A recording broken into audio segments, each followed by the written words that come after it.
L'un des plus grands groupes du monde, l'un de ceux qui ont vendu le plus de disques, Dark Side of the Moon bien sûr, mais tant d'autres. Ils ont changé en quelque sorte la musique du XXe siècle. Le batteur de ce groupe extraordinaire, Pink Floyd, le batteur Nick Mason est avec nous pour la sortie d'un livre événement, l'histoire selon Nick Mason, car l'on parle de l'histoire, de la grande histoire de la musique d'un groupe mythique. Merci Nick Mason d'être avec nous. Vous racontez dans ce livre étonnant comment vous vous êtes rencontrés dans une école d'architecture avec Roger Waters pour fonder ce groupe sans du tout savoir évidemment ce qui allait vous arriver. Oh, absolutely. When I first met Roger, it was nothing to do with music at all. It was we were just in school together, and we became friends. And it was only later that it made clear that we both had some interest in music and played instruments. Ouais. Vous étiez dans une école d'architecture et vous aviez l'habitude comme ça de trafiquer des sons, de vous dire on va imaginer des choses nouvelles. Well, I don't think we did originally, and I think originally we actually started playing just for fun, to make music for our student dances, and it was a little later on that we started working with one of our tutors at college, a man called Mike Leonard, who was interested in light machines and putting together light and sound, and it was really working with him that we started to devise new music to go with the lights. Et alors, il y a une rencontre dès le départ étonnante, c'est Syd Barrett. Vous vous souvenez de la rencontre de ce personnage? Vous ne vous doutiez pas qu'il allait devenir aussi excentrique au début, mais il était génial. Again, I had no inkling that Syd was going to be so pivotal to our existence. I just met this nice guy from Cambridge who played a bit of guitar. Syd Barrett va écrire donc des musiques dès le départ, et vous vous dites ça ne se vendra jamais. I think we knew very early on, or realised that the only way forward was actually to have unique material, and Syd was the one person who seemed capable of writing his own songs. So it was quite apparent that he was important. Il va y avoir une chanson qui va se classer dans les hit parades. Et là, votre vie change. I think life changed quite gradually. It wasn't absolutely immediate. For some time, for instance, we continued as students. I mean, we didn't actually turn up at college, but we were students, and we were working in the evenings, driving up to the north of England in a van to do a show and come back. The change was, I won't say imperceptible, but it didn't change that dramatically immediately.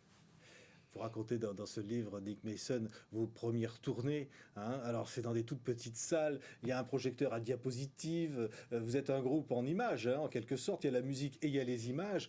Et puis, Syd Barrett, vous, Rick Wright, qui sont si extraordinaires, chacun dans sa personnalité. Et ça se passe quelquefois, tout s'enflamme, ça s'écroule. Oh, absolutely, yes.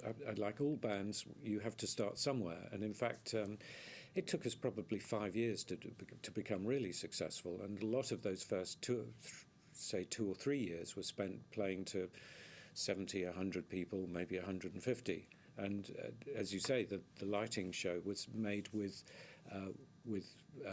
projectors that were actually built for home use. They were nothing to do with sort of filling auditoriums or anything like that. They were tiny. Et la musique, on vous qualifie de psychédélique, et ça c'est un terme que vous ne vous y retrouvez pas en fait.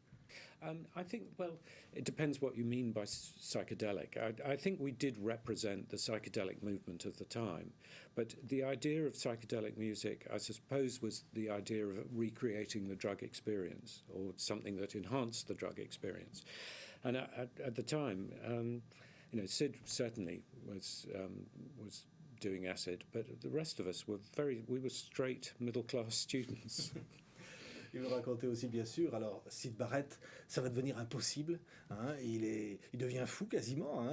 Il ne joue plus sur scène, à la télévision, c'est impossible. Il se drogue. Et un jour, vous décidez que ça ne peut plus durer. Yes, I mean, we never really knew exactly what the problem with Syd was, but he was very unhappy working in that way. I mean, I think he'd decided that it was selling out, or that he had no further enthusiasm. So yes, we parted ways with him, and we decided to carry on without him.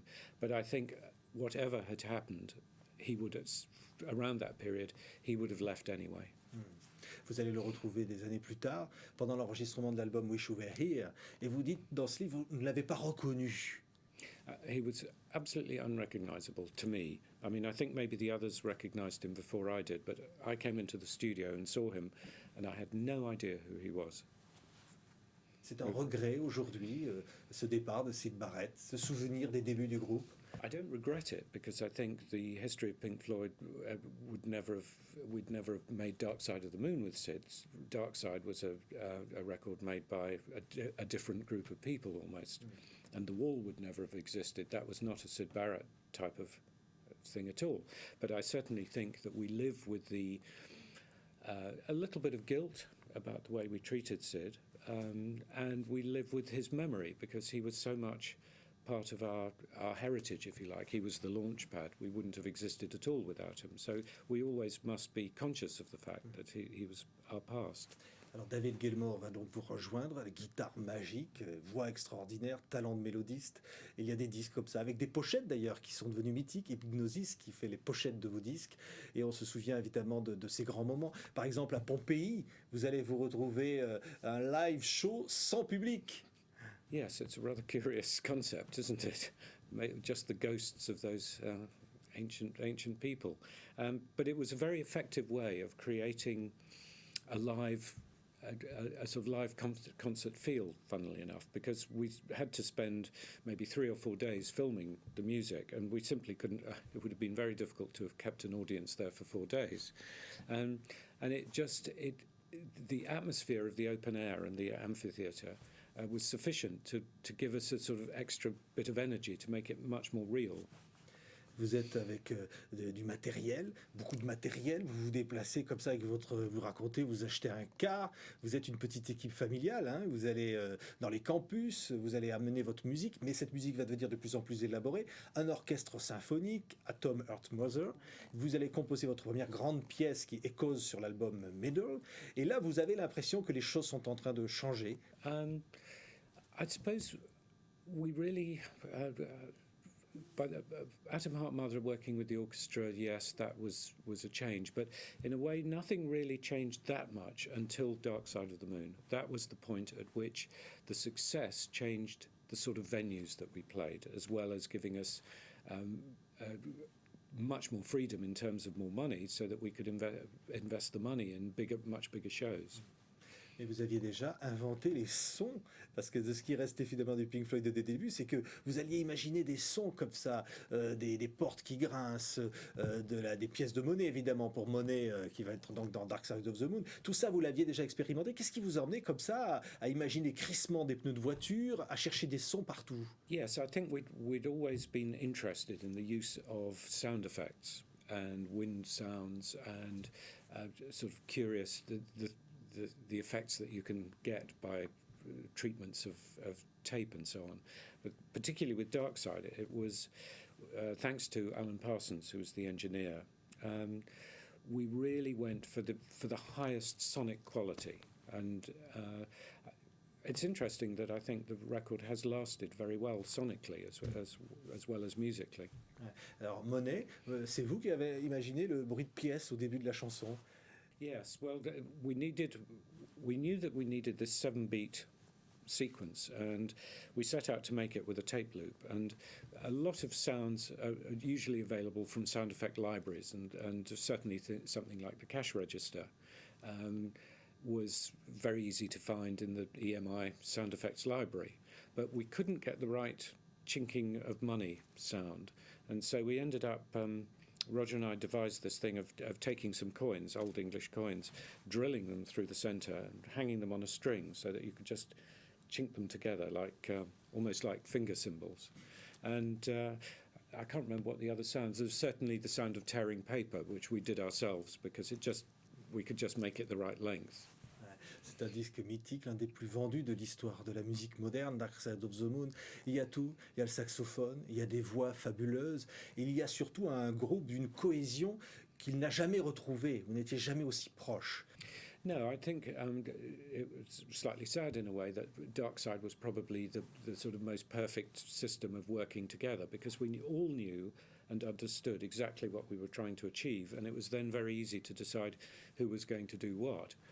The only time we even began, really, that I remember to disagree was in the final mixes, where there was disagreement about how much echo to use on any specific on a specific instrument. Le succès va être extraordinaire. Et là, vous allez être surpris par ce qui vous arrive à ce moment-là. Yes, I was surprised. I mean, I think we all were surprised because we thought it was a very good album and we thought it was a better album than anything we'd done before. But success depends not only on good music or a good record. You also need support from your record company. The music, unfortunately, is a business. And what happened with Dark Side was that we did get the support that in America, I'm particularly talking about America, which is so important anyway, we finally got full support from the record company. And once the record was climbing in America, then it tends to take on an extra dynamic. Il va vous falloir vivre après ce succès. Vous racontez que c'est très difficile de survivre à un succès pareil. Vous allez devoir vous enfermer, trouver des idées de musique, et ça va être donc Wish You Were Here, avec ce passage, on le disait tout à l'heure, de Syd Barrett dans les studios, qui va influencer la tonalité de l'album, comme un retour aux sources. It took us a long time to even get started on Wish You Were Here, because after the success, there's always that difficulty of you don't want to repeat the thing, but you know there's quite a lot of pressure to do something good. And I think Wish You Were Here had been started, well, it had been started, we were working on it, and it did already have the idea of absence as a theme running through it. But the visit from Syd, which was entirely unexpected and quite shocking in many ways, was extraordinary because it just absolutely focused what the album was really talking about. Il y a dans cette musique évidemment beaucoup de poésie. Welcome to the Machine sur l'album Wish You Were Here. Vous y parlez du monde, vous y parlez de la solitude, tout ce qui va préfigurer un peu l'album The Wall, qui va être un album très personnel aussi de Roger Waters et peut-être le début de la fin du groupe. Each record contains so many different elements, I suppose. It's sort of curious in a way that there's Welcome to the Machine. Welcome to the Machine really is also very much about the rock and roll business as well. I mean, it's Have a Cigar, which is specifically about the record industry, and in fact about the American, the character in it is it actually happened that one of the record executives asked which one of us was Pink, and that was the catalyst for that particular song. Ouais. Juste avant donc l'album The Wall, très personnel à Roger Waters, je le disais, il y a The Animals, qui va être donc ce disque où vous allez à travers le monde animal finalement et le monde industriel et cette pochette qu'on n'a pas oubliée devenir plus rock, plus dur finalement.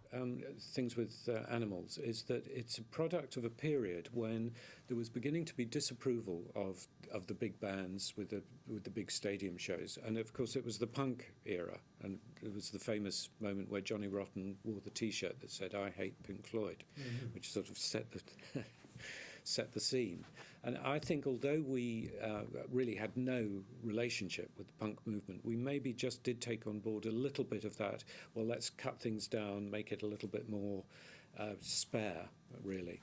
And Animals was a record that was made in our own studio, so we actually lost quite a lot of that really high-end technology that was available at EMI, and we built a studio that was designed so that we could use it ourselves. We did have an engineer on Animals, but we had built it so that we could just do everything ourselves. So it was much simpler, and I think the record reflects a much simpler approach. Ouais.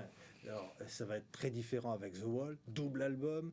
Roger Waters s'enferme déjà. Il vit son monde, il vit dans son monde, et il va vous faire entendre des bandes, et vous vous rendez compte qu'il y a là une matière extraordinaire. Yes, in fact, what he did was he showed us two pieces of work, and one of them, and he actually offered them both to us and said, well, do you like it enough? Do you want to do it? And all of us agreed that we loved it. We thought The Wall was incredibly strong, and the other one we felt was maybe a bit too personal, and we're less enthusiastic for that. And that's what later became Hitchhiker. But The Wall, although Roger gets press as being the sort of great dictator, to be fair, he had done the work. This was his piece of, his piece of writing. and I do think that other people contributed to it, particularly Bob Ezrin and David Gilmour. But we were invited to join in. It wasn't an order from the commander that we had to do this. Another Brick on the Wall, big hit. You go on again on the hit parade. Vous revenez au hit parade. Mais vous dites que c'était un son disco quasiment. It was a disco sound. It was a very odd record because it was a disco single. I mean, that was very much Bob Ezrin's thinking. He wanted... we said, we don't do singles. We don't do that anymore. And Bob said, no, this could really work. And he, first of all, he set the tempo and said, no, it's got to be exactly this, so many beats per minute. And he was the one who actually enlarged the piece. We said, this is not going to be a single, it's quite a short piece of music. And he said, no, it's not. And he copied a section of music, cut it in so that it was a full length. And it was a hit, and it was not only a hit, number one in England, but it was a Christmas number one, which is normally, chairs falling over, which is normally something that only happens, it's a time for novelty records and sleigh bells and so on. So suddenly there's very angry record instead. C'est même une chanson qui porte les révolutions dans le monde. Yeah, Christmas isn't the right period for revolutionary songs. Après, évidemment, l'histoire devient plus triste. Roger Waters va faire un disque qui va s'appeler Pink Floyd, mais qui est pratiquement un disque solo. Et puis, ça va être la rupture définitive. Yes, I think Final Cut was very much more a Roger Waters. Funnily enough, I think The Wall is a Pink Floyd album, without doubt, whereas I think Final Cut is a Roger Waters album in all but name. Because there's very little influence, particularly from David, in it, which I think is quite important, and that Rick isn't there. It's Michael Kamen playing keyboards, and Michael's a fantastic player, but it lacks that particular feel that creates a band sound.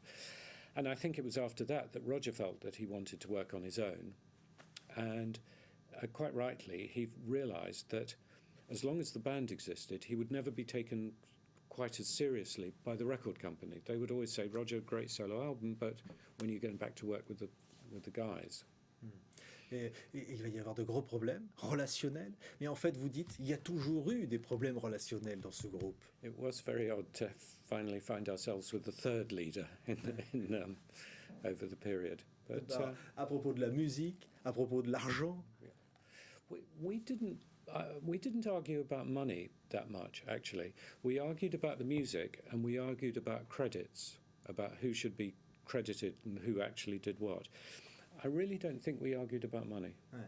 Mais Roger Waters vous dit on ne va pas te mettre sur quasiment la pochette du disque The Final Cut parce que tu n'as fait que jouer du tambour. What he was saying was that I couldn't have a credit for production. So I'd get the credit for drumming, but we had a bit of an argument about some other work that was needed for the sound effects. And I was upset by it because I felt it was unnecessary. I mean, I didn't need a credit for it, but it was to be told that you can't have a credit that always just sort of drives you mad. Et vous, Nick Mason, avec Rick Wright et puis David Gilmour, vous allez dire on va continuer Pink Floyd. Et ça va être des tournées, The Division Bell, un autre album, A Momentary Lapse of Reason. Vous allez faire encore des disques qui vont être des triomphes dans le monde et des tournées de plus en plus gigantesques, c'est-à-dire que ça ne va pas s'arrêter. Oh, because I think we've both, David and I particularly, felt that it wasn't in Roger's power to tell us that the band was finished. It had always been understood that if anyone wanted to leave, not a problem, they can leave, but that they didn't have the right to tell anyone else whether they could be the band or not. Because we weren't even arguing about the name. It wasn't that Roger felt that it was that the band belonged to him. He just felt that if he wasn't there, the band couldn't exist. So we decided really that we were going to have a go to at doing it without Roger, which was quite a frightening experience. I mean, Roger had been providing most of virtually all the lyric writing for the last 10 years or something. So it was quite a serious business to go off and have a go on our own. And so it was quite rewarding when people came to the show and bought the record. And although I think Momentary Lapse was a bit more of a desperate record, I think Division Bell was very much a band album. It was a return to trying to play together in the studio, and there are a lot of elements in that I really, really like. Ça veut dire que le son Pink Floyd existe toujours, et même si une reformation paraît impossible. I think it's possible. Anything's possible, and who knows what can happen in the future. Oui, vous avez rencontré Roger Waters il y a peu de temps, il est venu vous voir sur scène. Yes, I mean, it was really nice because Roger and I were old friends, and then we'd had the huge falling out with the threats of litigation and so on, and hadn't spoken to each other for 10 years.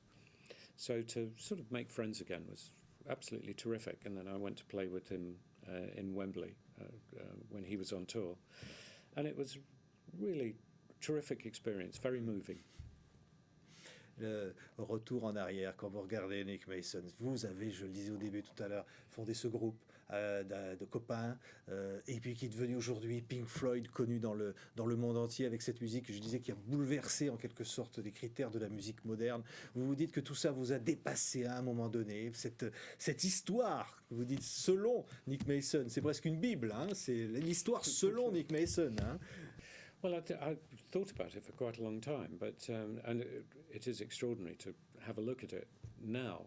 But I certainly the reason why it's sort of my personal story is because it's so much easier to tell it as I see it than to try and get the others to agree on what they think happened.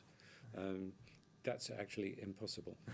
Oui, on voit des photos dans ce livre d'une bande de copains qui rigolent comme ça, qui signent leur premier contrat sous les appareils photo. Hein. C'était la musique d'abord qui vous réunissait? Oh yes, and I mean, as I say, a lot of the time of the band has been great fun. I mean, it's one of the best jobs in the whole world to be in a band, and I hope some of that's shown in the book and is in the book because it's a good life. C'est une histoire, on n'aurait pas pu l'imaginer, inimaginable. No, but of course, I mean that's what to one level that's what the book does. Of course, you have no idea where the future is going to lead you. We all know that. We might make plans, but plans very rarely work out exactly as you propose. So the book is a way of looking back at it and then seeing the plan unfold.